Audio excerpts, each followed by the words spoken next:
नमस्कार, एनटिभी कोहलपुर समाचारमा स्वागत छ। म दुर्गा भट्ट। सुरुमा प्रमुख समाचार।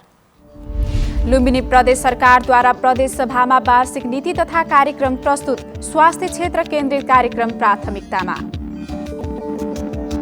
सुदूरपश्चिम प्रदेशका मुख्यमन्त्री त्रिलोचन भट्टलाई विश्वासको मत प्राप्त। विपक्षमा 9 मत हुँदा कांग्रेसका 12 सांसद तटस्थ। साबीको कर्णाली पहिलो पटक राष्ट्रिय विद्युत प्रसारणमा जोडियो। गए रातिदेखि लाइनको परीक्षण सुरु भएपछि कालीकोटमा खुसी। चीनमा 3 वर्ष माथिका बालबालिकालाई कोरोना विरुद्धको खोप लगाउन अनुमति। तेस्रो लहरमा बालबालिका प्रभावित हुने भनिएका बेला महत्त्वपूर्ण निर्णय। र जोर्डनसँग पराजित भइसकी नेपालको विश्वकप छनौटको सम्भावना सकियो। एसियन कपको तेस्रो चरणमा पुग्न नेपालले अस्ट्रेलियासँगको खेल जित्नै पर्ने। समाचार अब विस्तारमा। लुम्बिनी प्रदेश सरकारले आगामी आर्थिक वर्ष 2078-79 को नीति तथा कार्यक्रम आज सार्वजनिक गरेको छ। नीति तथा कार्यक्रमले कोरोना नियन्त्रण तथा रोकथामका साथै आर्थिक क्षेत्रको पुनरुत्थानमा केन्द्रित छ। आज प्रदेश सभा बैठकमा प्रदेश प्रमुख धर्मनाथ यादवले आगामी आर्थिक वर्षको नीति तथा कार्यक्रम सार्वजनिक गर्नुभएको हो। लुम्बिनी प्रदेश सरकारले आगामी आर्थिक वर्षका लागि नीति तथा कार्यक्रम आज सार्वजनिक गरेको छ। सार्वजनिक नीति तथा कार्यक्रम नयाँ तथा महत्त्वाकांक्षी योजना भन्दा पनि कोभिड नियन्त्रण र कोभिडले धराशायी बनेको आर्थिक क्षेत्रलाई पुनरुत्थान गर्ने गरी तयार पारिएको छ।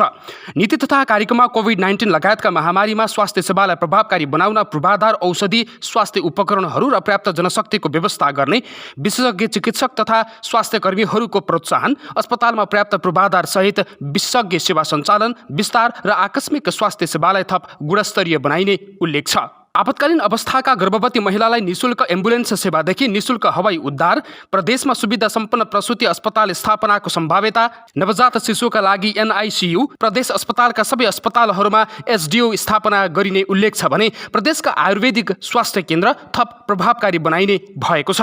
प्रदेशका नागरिकलाई मृगौला डायलासिस गर्दा आवश्यक पर्ने सुई औषधिमा लाग्ने खर्चमा 50% अनुदान उपलब्ध गराइनेदेखि नसर्ने रोगहरूको रोकथाम तथा व्यवस्थापनका लागि प्रवर्धना प्रतिकारात्मक, उपचारात्मक र पुनर्स्थापनात्मक स्वास्थ्य सेवा प्रवाह गरिने उल्लेख छ भने 6 वर्षभन्दा कम उमेर समूहका क्यान्सरका बिरामीहरूको उपचारमा विशेष सहयोग प्रदान गर्ने कार्यक्रम रहेको छ। शैक्षिक क्षेत्रको रूपान्तरण गर्न प्रदेश शिक्षा नीति तर्जुमा गर्नुका साथै प्रादेशिक शिक्षाका लागि आवश्यक मापदण्ड र कार्यविधि निर्माण गरिने भएको छ। प्रदेशका सबै जिल्लामा विज्ञान, प्रविधि, इन्जिनियरिङ र गणित सम्बन्धी परियोजना सञ्चालन, मुस्लिम समुदायका छात्राहरूको शिक्षामा सहभागी वृद्धि गर्न रोजगारमूलक प्राविधिक शिक्षाको व्यवस्था गर्नेदेखि आवश्यक जनशक्ति उत्पादन गर्न स्वास्थ्य, वन, कृषि, सूचना प्रविधि र इन्जिनियरिङलाई प्राथमिकता दिने लगायतका थुप्रै कार्यक्रमहरू समावेश गरिएका छन्। प्रदेश यातायात पूर्वाधार गुरुयोजना तर्जुमा कार्य सम्पन्न गरिने, प्रदेश गौरव तथा प्रदेश स्तरका आयोजनाहरू, कृषि सडक, पर्यटन स्थल पहुँच मार्ग, सीमा क्षेत्र सडक, उद्योग स्थल पहुँच मार्ग लगायतका प्रदेश स्तरीय सडक सञ्जालको विकास तथा व्यवस्थापनको लागि आवश्यक बजेटको व्यवस्था गरी कार्यान्वयनमा ल्याइने र प्रदेश सरकारले विगतदेखि सञ्चालन गरेका स्थानीय तह पहुँच मार्ग कार्यक्रमलाई शीघ्र सम्पन्न गरिने योजना रहेको छ। म किसान प्रदेशको शान भन्ने नारासहित कृषि क्षेत्रमा संलग्न उत्कृष्ट कृषक, कृषि उद्यमी, कृषि सहकारीलाई मुख्यमन्त्री उत्कृष्ट कृषक, कृषि उद्यमी, कृषि सहकारी पुरस्कारले पुरस्कृत गरिनेदेखि सङ्घीय सरकारबाट सुरु गरिएको किसान सूचीकरण अभियान सञ्चालन गरिनुका साथै स्थानीय तहको सहकारीमा कृषि क्षेत्रको विकासका लागि तथ्याङ्क अद्यावधिक लगायतका थुप्रै कार्यक्रमहरू नीति तथा कार्यक्रममा समावेश गरिएको छ। प्रदेशभित्रको शान्ति सुरक्षा र सुव्यवस्थाको लागि प्रदेश सुरक्षा नीति तर्जुमा गर्ने, प्रदेश प्रहरी सम्बन्धी विधेयक तर्जुमा गरी प्रहरीको सञ्चालन, व्यवस्थापन र संस्थागत सुदृढीकरण गरिने उल्लेख छ। प्रदेशमा उपलब्ध कच्चा पदार्थमा आधारित उद्योगको स्थापना र विकासमा निजी क्षेत्रसँग सहकार्य गर्ने र परम्परागत सिप र उद्यमलाई प्रवर्धन गर्दै क्षमता अभिवृद्धि गर्नुका साथै त्यस्ता उद्योगको उत्पादनलाई प्रोत्साहन गरिने कार्यक्रम छ। पर्यटन क्षेत्रलाई अर्थतन्त्रको महत्त्वपूर्ण आर्थिक क्रियाकलापको माध्यमका रूपमा विकास गर्दै निकुञ्ज, आरक्ष, संरक्षण क्षेत्र एवं सिमसार क्षेत्रमा पर्यटनको विकास गरिने उल्लेख छ।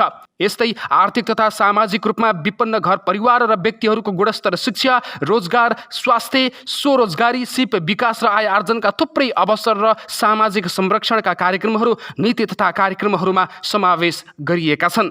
नवीन नेपाली, एनटिभी कोहलपुर। हिजोदेखि सुरु भएको कर्णाली प्रदेश सभाको बैठक दोस्रो दिन नबसेरै स्थगित भएको छ। मुख्यमन्त्री महेन्द्र बहादुर शाहीको पक्षमा मतदान गरेर मन्त्री बनेका भौतिक पूर्वाधार तथा शहरी विकास मन्त्री अमर बहादुर थापालाई बर्खास्त गर्नुपर्ने एमालेको अडानका कारण संसद बैठक आज बस्न नसकेको हो। हिजो बसेको संसद बैठकको सुरुमै एमाले सांसदहरूले विरोध जनाएपछि आधा घण्टाका लागि स्थगित भएको थियो। बजेट अधिवेशनका लागि आह्वान गरिएको बैठक दोस्रो दिन बस्न नसकेर स्थगित गरिएको संसद सचिवालयले जानकारी दिएको छ। आज बस्ने भनिएको बैठक स्थगित गरेर बुधबार दिउँसो 2 बजेका लागि आह्वान गरिएको कर्णाली प्रदेश सभाका सचिव जीवराज बुढाथोकीले जानकारी दिनुभयो। एमाले सांसदहरूले तत्काल मन्त्री थापालाई बर्खास्त गर्नुपर्ने अडान कायम राखेका छन्। बैठक सुचारू गर्न भोलि बुधबार दिउँसो 12 बजे छलफलका लागि सर्वदलीय बैठक आह्वान गरिएको छ। सुदूरपश्चिम प्रदेश सरकारले विश्वासको मत पाएको छ। मुख्यमन्त्री त्रिलोचन भट्टले मंगलबार प्रदेश सभा नियमावली 2074 को नियम 143 को उपनियम 4 बमोजिम प्रदेश सभामा विश्वासको मत लिन प्रस्ताव पेश गर्नुभएको थियो। सभामुखले निर्णयार्थ पेश गर्दा मुख्यमन्त्री भट्ट पक्षमा बहुमत पुगेको हो। सुदूरपश्चिम प्रदेश सरकारले विश्वासको मत प्राप्त गरेको छ। प्रदेशका मुख्यमन्त्री त्रिलोचन भट्टले मंगलबार विश्वासको मत लिनु भएको हो। 52 जना प्रदेश सभा सदस्य रहेको सुदूरपश्चिम प्रदेश सभामा मुख्यमन्त्री भट्टले 30 जना प्रदेश सभा सदस्यको मत प्राप्त गर्नु भएको हो। 7 जना ओली पक्षका र 2 राष्ट्रिय जनता पार्टीका प्रदेश सभा सदस्यहरूले विश्वासको मतको विपक्षमा मत गर्नु भएको हो। विश्वासको मत प्राप्त गरिसकेपछि बोल्दै मुख्यमन्त्री भट्टले आगामी दिनमा विगतका कमी कमजोरी सुधार गरेर सबै पक्षलाई साथ लगेर विकास निर्माणका काममा अघि बढ्ने बताउनु भएको छ। सशक्त रूपबाट सदनमा रहेका सबै पार्टीहरूलाई सँगै लिएर सुदूरपश्चिमको समग्र विकासको लागि, समग्र यहाँको कामको लागि मैले काम गर्नेछु र मुख्यतः संविधानलाई बचाउने कुरा, लोकतान्त्रिक गणतन्त्रलाई बचाउने कुरा, राष्ट्रियतालाई बचाउने कुरा र जो प्रणाली छ हाम्रो संसदीय प्रणाली, जो अहिले नयाँ अभ्यास हामी प्रदेशमा गरिरहेका छौँ, यसको निरन्तर यसको विकास गर्ने कुरा र हामीले जनताले दिएको मत अनुसार काम गर्ने कुरा नै मुख्य कुरा भएको हुनाले त्यसमा रहेर नै मैले आगामी दिनमा काम गर्नेछु। र विश्वासको मतको विपक्षमा मत गर्नुभएका नेकपा ओली समूहका प्रदेश सभा सदस्य लीलाधर भट्टले पार्टीको निर्णय विरुद्ध आफूहरू जान नसकेको बताउनु भएको छ। राजनीतिक दल सम्बन्धी व्यवस्था खारिज गर्नमा अग्रसर भयौं भन्ने खालका कुरा जनाउँछ यसले। नेकपा एमालेका प्रमुख सचेतक दुर्गा विकले पार्टीको निर्णयलाई भन्दा पनि यसपटक आफूहरूलाई जनताको स्वास्थ्यको चिन्ता लागेकोले सरकार दिगो बनाउन विश्वासको पक्षमा मत गरेको बताउनु भएको छ। यसमा भनेको संसदीय दल एकढिक्का भएर अगाडि जाने, यहाँको परिवेश, यहाँको अहिले वर्तमान स्थिति, भावी आउने सङ्कटलाई चाहिँ मध्यनजर गरेर यहाँको संसदीय दलले गरेको निर्णय चाहिँ महत्त्वपूर्ण मान्यता चाहिँ यो नै हुन्छ। यसअघि प्रदेश सभामै नेकपा एमाले ओली पक्षीय प्रदेश सभा सदस्य पठान सिंह बोहराले मुख्यमन्त्री त्रिलोचन भट्टले विश्वासको मत लिनुपर्ने कुरा उठाउनु भएको थियो। एमाले भित्रको विवादका कारण विश्वासको मत लिनुभएका मुख्यमन्त्री भट्टले एमालेकै सांसदको मतको कारण विश्वासको मत प्राप्त गर्न सक्नु भएको हो। 52 सदस्यीय प्रदेश सभामा विश्वासको मतका लागि 27 जनाको समर्थन आवश्यक हुन्थ्यो। प्रदेश सभामा मुख्यमन्त्री भट्टको दल नेकपा माओवादी केन्द्रका 13 सांसद रहेका छन्। प्रदेश सभाको सबैभन्दा ठूलो दल रहेको एमालेका 25 सांसद छन् भने तीमध्ये 7 जना मात्रै ओली पक्षका रहेका छन्। निर्मला खडायत, नेपाल टेलिभिजन, सुदूरपश्चिम प्रदेश, कैलाली। समाचारको क्रम जारी नै छ। अहिलेलाई एकैछिनको विश्राम।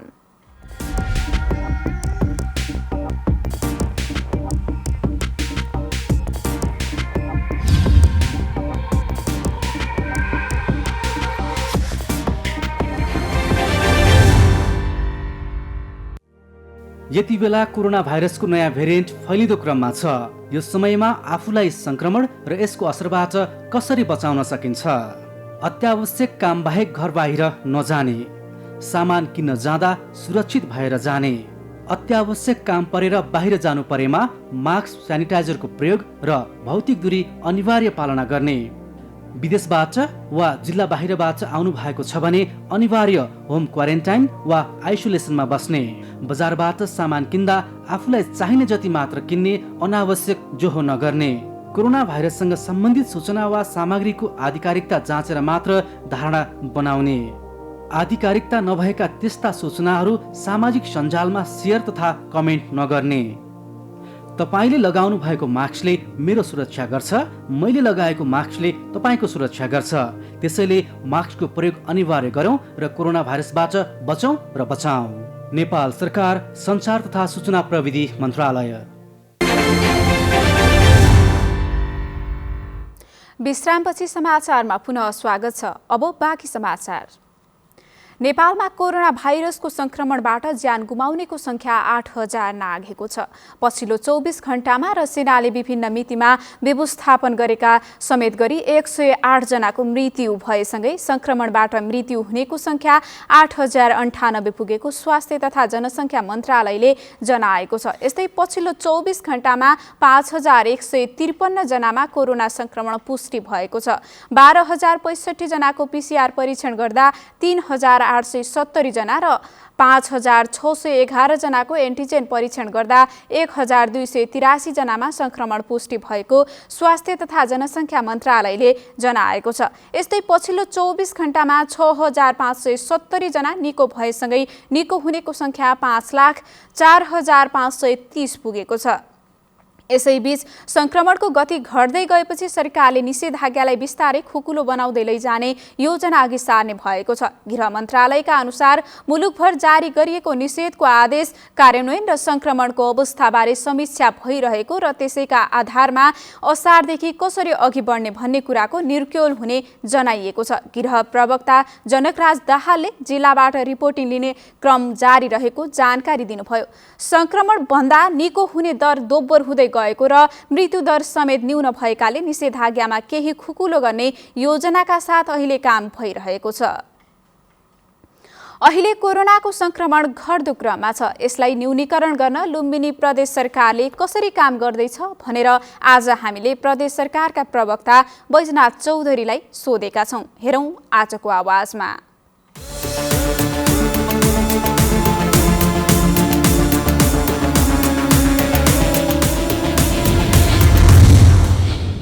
यसपालिको बजेटमा हामीले कोभिड विशेष कार्यक्रम नै फोकस गरेका छौँ। कोभिडलाई नियन्त्रण गर्ने, अब यसलाई रोकथाम गर्ने र ट्रिटमेन्ट पनि गर्ने हिसाबले नै 4वटा कोभिड अस्पताल जुन हामीले स्थापना गरेका छौँ विगतमै, त्यसलाई विस्तार गर्ने, व्यवस्थित गर्ने, त्यसका जनशक्तिलाई अझ पनि सुव्यवस्थित गर्ने र त्यसका भनौँ न अरू साधनहरू खास गरेर चाहिँ उपकरण आदि इत्यादिको सन्दर्भमा अथवा अक्सिजनलाई व्यवस्थित गर्ने जति पनि कुराहरू छन् अब यसैमा नै केन्द्रित भएर हामीले बजेटलाई फोकस गरेका छौँ, ताकि चाहिँ भोलि तेस्रो भेरिएन्ट आउँदाखेरि पनि अब धेरै ठुलो नोक्सान हुन नपाओस् भन्ने कुरामा प्रदेश सरकार, लुम्बिनी प्रदेश सरकार चाहिँ सजग छ। र त्यस पछाडि अर्को सँगसँगै हामीले के कुरो राखेका छौँ भन्दा कोभिडको कारणले गर्दाखेरि रोजगारी जुन गुमाएका छन् मान्छेहरूले र हाम्रो खास गरेर अर्थतन्त्र जुन निष्क्रिय भएको छ यसलाई सक्रिय बनाउनको लागि पनि अब हामीले कार्यक्रममा राखेका छौँ। त्यो अब बेसीभन्दा बेसी चाहिँ रोजगारी सिर्जना गर्ने र अर्थतन्त्रलाई जागरुक गर्ने अथवा अर्थतन्त्रलाई चलायमान गर्ने, सक्रिय बनाउने खालको पनि हामीले धेरै ठुला महत्त्वाकांक्षी योजनाहरू यसपालि लिने छैनौँ, किनभने अब बजेटको सीमितता छ, स्रोत घटेको छ, खर्च बढेको छ। त्यसो हुनाले हामीले अब यो महत्त्वाकांक्षी योजनाहरू यसपालि हामीले लिन सक्दैनौँ। तर क्रमागत योजनाहरू कुनै पनि छोड्दैनौँ र क्रमागत योजनाहरू खास गरेर पुल पुलेसाहरू जुन चाहिँ अहिले ठेक्का लगाइसकिएको छ अथवा त्यो कार्यान्वयनको चरणमा जुन पुगेका छन् त्यसलाई बिचैमा चाहिँ ड्रप गर्न नपर्ने गरी नै बजेटको व्यवस्था हामीले गरेका छौँ। त्यसमा अब बेसी रूपमा चाहिँ खास गरेर कृषिलाई नै अब अलिक बेसी फोकस गरेका छौँ। त्यस्तै अब पर्यटनको सेक्टरलाई र यातायातको सेक्टरदेखि लिएर अब अरू उद्योग धन्दा आदि इत्यादिलाई पनि हामीले अब सक्रिय कसरी बनाउन सकिन्छ भन्ने कुरामा हामीले ध्यान दिएका छौँ।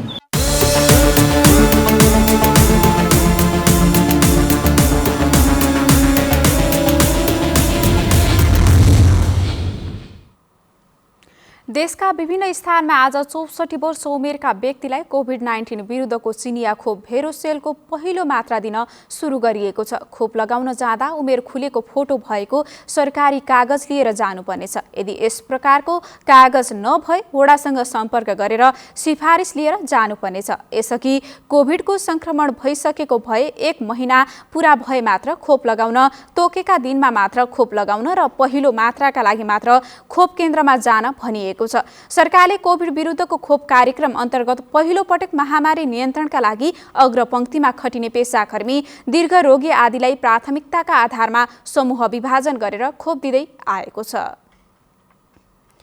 कोभिड-19 को संक्रमण फैलन नदिन गरिएको निषेधाज्ञाले शहरी क्षेत्रका ज्येष्ठ नागरिकलाई 24 घण्टा घरमै बिताउनु पर्ने बाध्यताले समस्या भएको छ। निषेधाज्ञा कहिलेसम्म लम्बिने हो? यकिन नभएकाले घरमै बस्न बाध्य ज्येष्ठ नागरिकलाई कोरोनाको सन्तासले अझ बढी आत्तिने बनाएको छ।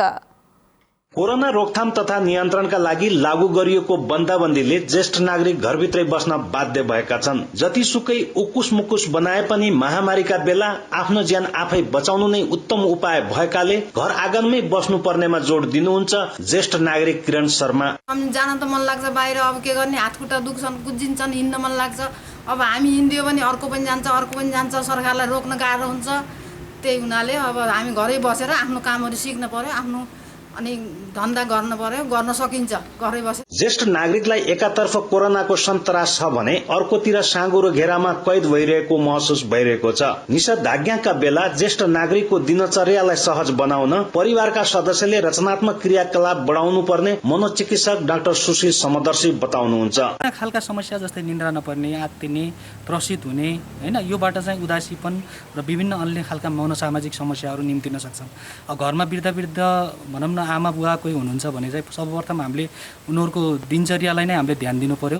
ज्येष्ठ नागरिकलाई लामो समय एकान्तमा बस्दा यस्तो संक्रमणको बेला बढी आँतिने र झिझिने अवस्था आउन सक्छ। यसमा घरका सदस्यहरूको भूमिका रचनात्मक तथा अझ बढी अपनत्व बढाउने खालको हुनुपर्ने औल्याउनुहुन्छ प्रदेश अस्पताल सुर्खेतका नर्सिङ अधिकृत कृष्णा खनाल। पोजिटिभ कुराहरू भन्न पर्यो, नराम्रो समाचार धेरै सुन्न दिनु भएन र उहाँहरूलाई चाहिँ धर्म कर्ममा जस्तो अब उमेर अनुसार चाहिँ अब कसैले किसान हुनुहुन्छ भने किसान खेतीपातीमा टाइम दिने। निषेधाज्ञाका कारण ज्येष्ठ नागरिकलाई घरमै बसिरहेका बेला परिवारका अन्य सदस्यले उनीहरूको मनोविज्ञान बुझेर दैनिकीलाई सहज बनाउनेतर्फ सोच्नुपर्छ। यस्तो अवस्थामा ज्येष्ठ नागरिकलाई माया गरेर सकारात्मक ऊर्जा दिनुका साथै पारिवारिक उत्तरदायित्व र अपनत्वको आभास दिन सक्नुपर्छ। आकाश तारा बयक, नेपाल टेलिभिजन, कर्णाली प्रदेश, सुर्खेत। समाचारको क्रम जारी नै छ, एकैछिनको विश्राम।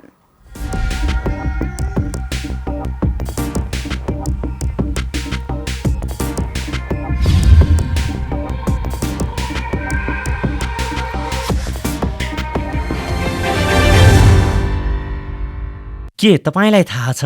कृषकहरूका लागि पनि भनेर नयाँ मोबाइल एप आएको छ नि। थाहा छैन भने याद गर्नुहोस्, कृषिपथ मोबाइल एप।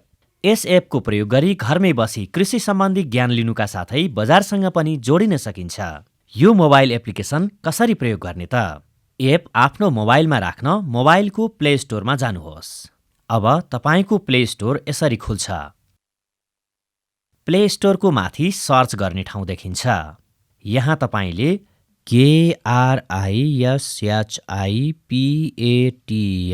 स्पेस NP लेख्नुहोस् र यो सर्च बटन थिच्नुहोस्। अब तपाईँ कृषिपथ मोबाइल एप यसरी देख्न सक्नुहुन्छ। अब फेरि कृषिपथ लेखेको स्थानमा यसलाई थिच्नुहोस्। अब यहाँ इन्स्टलमा थिच्नुहोस्। यो थिचेपछि कृषिपथ एप आफै इन्स्टल हुन थाल्छ। अब यो एप इन्स्टल भएको छ, अर्थात् हाम्रो मोबाइलमा बसेको छ। अब तपाईँ आफ्नो मोबाइलको स्क्रिनमा जानुहोस् र यसलाई खोल्नुहोस्। अब हामी कृषिपथ मोबाइल एपको मुख्य पेजमा आएका छौँ।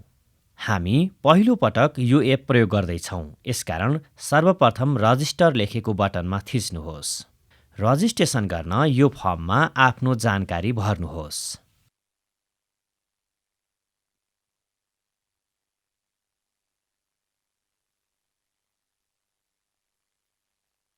फर्ममा सबै सूचना भरेपछि यो बुझाउनुहोस् लेखेको बटनमा थिच्नुहोस्।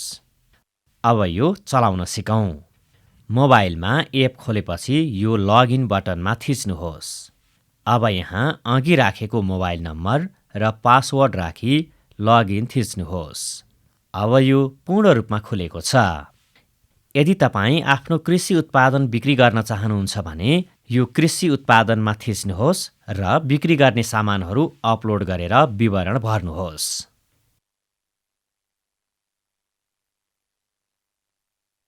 यस्तै आफूलाई चाहिने कृषि सामग्री खरिद गर्न यो कृषि उपकरणमा थिच्नुहोस्। यसै गरी कृषि प्रविधि र खेती गर्ने तरिका सम्बन्धी जानकारी लिन यो ज्ञान आधार लेखेको बटनमा थिच्नुहोस्। यदि तपाईँलाई मौसम सम्बन्धी जानकारी लिनु छ भने यो कृषि विज्ञान लेखेको बटनमा थिच्नुहोस्। यो एप सम्बन्धी थप जानकारीको लागि आफ्नो नजिकको सहकारी वा नेपाल घरेलु तथा साना उद्योग महासंघ जिल्ला शाखा बाँकेमा सम्पर्क राख्नुहोस् अथवा पैसा नलाग्ने टोल फ्री नम्बर 16 60 81 52 95 0 मा फोन गर्नुहोस्। फोनबाटै ज्ञान, फोनबाटै बजार, घरमै बसी कृषि कारोबार। यस कृषिपथ एप केयर नेपालको सहयोग र भेरी विशिष्टता वातावरणीय समूह बी ग्रुपसँगको सहकार्यमा नेपाल घरेलु तथा साना उद्योग महासंघ जिल्ला शाखा बाँकेद्वारा कृषकहरूका लागि तयार गरिएको हो। कृषिपथ एप, फोनबाटै ज्ञान, फोनबाटै बजार। आजै डाउनलोड गर्नुहोस्। यति बेला कोरोना भाइरसको नयाँ भेरिएन्ट फैलिँदो क्रममा छ। यो समयमा आफूलाई संक्रमण र यसको असरबाट कसरी बचाउन सकिन्छ?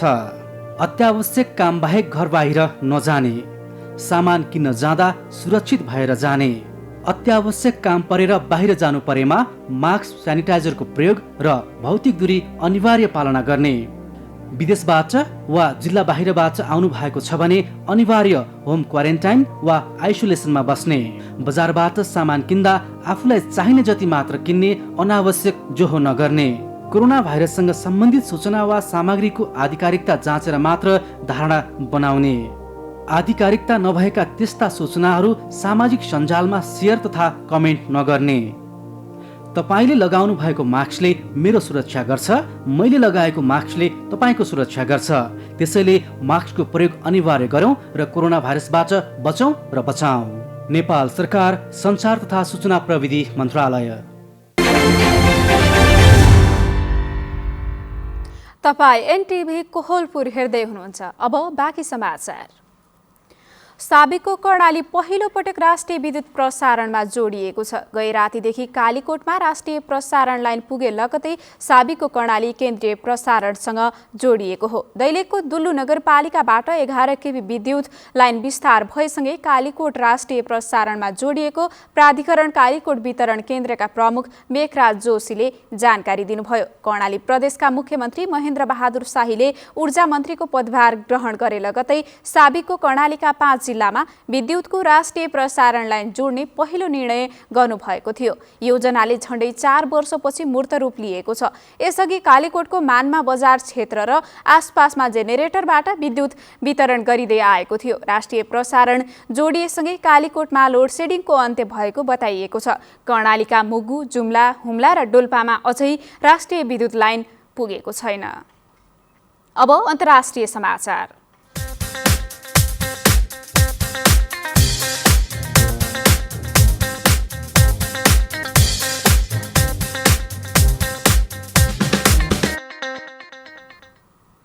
चीनले 3 वर्ष माथिका बालबालिकालाई कोरोना विरुद्धको खोप लगाउन अनुमति दिएको छ। चीनको स्वास्थ्य विभागले चिनिया खोप उत्पादक कम्पनी सिनोभ्याकको खोप 3 वर्ष माथिका बालबालिकालाई पनि लगाउन अनुमति दिएको हो। यो खोप यसअघि 18 वर्ष माथिकालाई मात्र अनुमति प्राप्त थियो। 3 वर्ष माथि उमेर समूहलाई कोरोना विरुद्धको खोप दिन अनुमति दिने चीन पहिलो देश बनेको छ। यस्तै प्रयोगमा आएका कोरोना भाइरस विरुद्धको 15वटा खोप मध्ये सिनोभ्याकको खोपले पहिलो पटक कम उमेरका लागि अनुमति पाएको हो। यो खोपलाई गएको हप्ता मात्र विश्व स्वास्थ्य संगठनले आपतकालीन अनुमति दिएको थियो। 3 वर्षदेखि 17 वर्षसम्मका बालबालिकामा 2 चरणमा गरिएको परीक्षणमा सिनोभ्याकको खोप 18 वर्षभन्दा माथिकालाई जत्तिकै प्रभावकारी देखिएको बताइएको छ। कोरोना भाइरसको दोस्रो लहरमा बालबालिका प्रभावित भएका र तेस्रो लहरमा बालबालिका बढी प्रभावित हुने आकलन भइरहेको बेला बालबालिकालाई कोरोना विरुद्धको खोप लगाउने निर्णयलाई महत्त्वपूर्ण मानिएको छ। अब आर्थिक समाचार।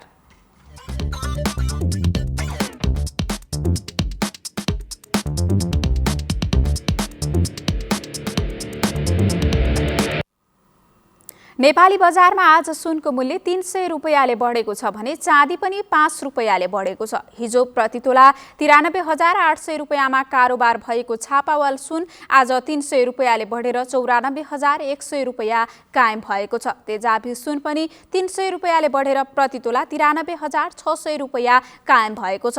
यस्तै चाँदी प्रतितोला 5 रुपैयाँले बढेर 1,355 रुपैयाँ कायम भएको नेपाल सुन चाँदी व्यवसायी महासंघले जनाएको छ। अब खेलकुद समाचार।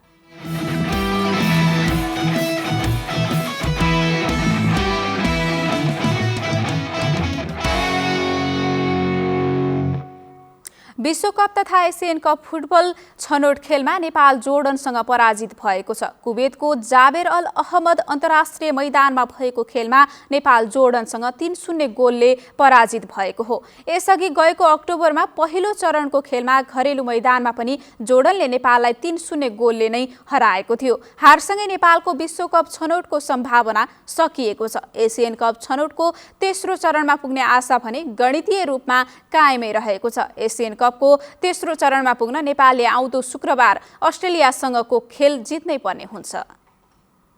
अब मौसम।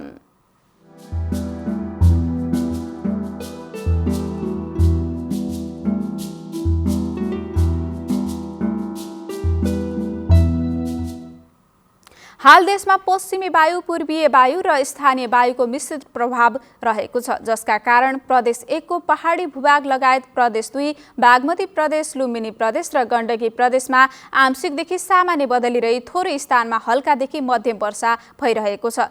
राति प्रदेश 1, प्रदेश 2, बागमती प्रदेश, लुम्बिनी प्रदेश र गण्डकी प्रदेशका केही स्थानहरूमा मेघगर्जन र चट्याङ सहित हल्कादेखि मध्यम वर्षाको सम्भावना रहेको छ। अब मौसम सम्बन्धी थप विवरण।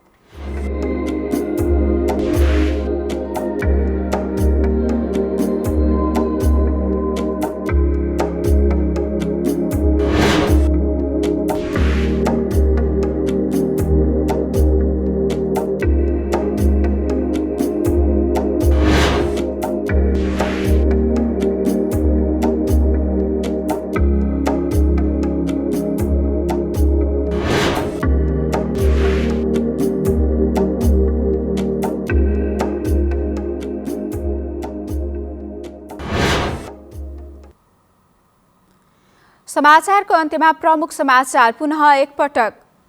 लुम्बिनी प्रदेश सरकारद्वारा प्रदेश सभामा वार्षिक नीति तथा कार्यक्रम प्रस्तुत, स्वास्थ्य क्षेत्र केन्द्रित कार्यक्रम प्राथमिकतामा। सुदूरपश्चिम प्रदेशका मुख्यमन्त्री त्रिलोचन भट्टलाई विश्वासको मत प्राप्त, विपक्षमा 9 मत हुँदा कांग्रेसका 12 सांसद तटस्थ। साबीको कर्णाली पहिलो पटक राष्ट्रिय विद्युत प्रसारणमा जोडियो, गै रातिदेखि लाइनको परीक्षण सुरु भएपछि कालीकोटमा खुसी। चीनमा 3 वर्ष माथिका बालबालिकालाई कोरोना विरुद्धको खोप लगाउन अनुमति, तेस्रो लहरमा बालबालिका प्रभावित हुने भनिएका बेला महत्त्वपूर्ण निर्णय। र जोर्डनसँग पराजित भएसँगै नेपालको विश्वकप छनौटको सम्भावना सकियो। एसियन कपको तेस्रो चरणमा पुग्न नेपालले अस्ट्रेलियासँगको खेल जित्नै पर्ने। हवस् त अहिलेलाई समाचारको सिलसिला यति नै। बिदा दिनुहोस्। नमस्कार।